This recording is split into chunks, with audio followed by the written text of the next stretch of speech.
Okay, so I didn't cover this very well the last time we talked about eviction, so I'm just going to cover it right now.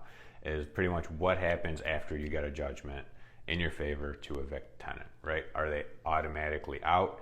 Are they, right? What happens? So no, they're not. After the eviction, there isn't like a bailiff that goes out and removes them from a property. That's not what happens. What happens? I kind of covered this a little bit, but not very in depth. So here's a more like in depth of what happens. After the judgment, you have a 10-day period, or they have a 10-day period to move out, right?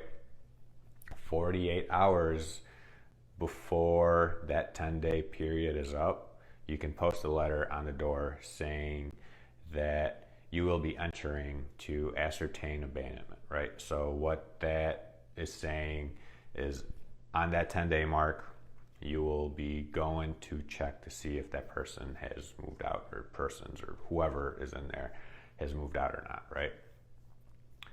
And maybe you can't even do that, right? So as far as you know, maybe you ask the neighbors, like, hey, are these guys moved out? Maybe they're not, right? They could be squatters, they could be whoever they are, right? You don't know. It doesn't just have to be a tenant, right? It could be anyone that's in your unit that shouldn't be there. So after that 10 days is up, if the tenants still have not left, have not moved out, what you do, you have to file a writ with the court. And what that does, that triggers the bailiff to go out and remove that party from the unit, right? So you have to file that writ. Another thing to keep in mind is that you have 56 days from the day of the judgment to file this writ. If you don't do that, I don't know if it's the court or the bailiff can deny that, and you have to go through the whole process again, right? So you have 56 days to file that writ to get the actual eviction process going, right? So even if you do get a judgment, that doesn't mean that that person will be removed from that property, right? And their items. And you technically don't have possession of a unit until they are out, all their stuff is out, and you have the keys, right? That's when you technically have full possession of a property.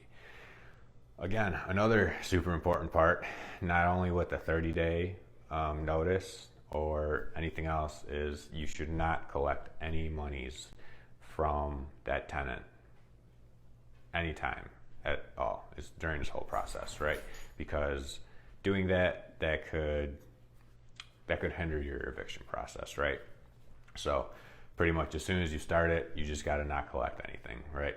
If you collect automatically, or obviously you're not collecting automatically, or if they can pay online or have some other form of paying you other than like check or something else or cash or whatever, right? Not that they will pay, but you just have to make sure you're not collecting any rent during this whole time.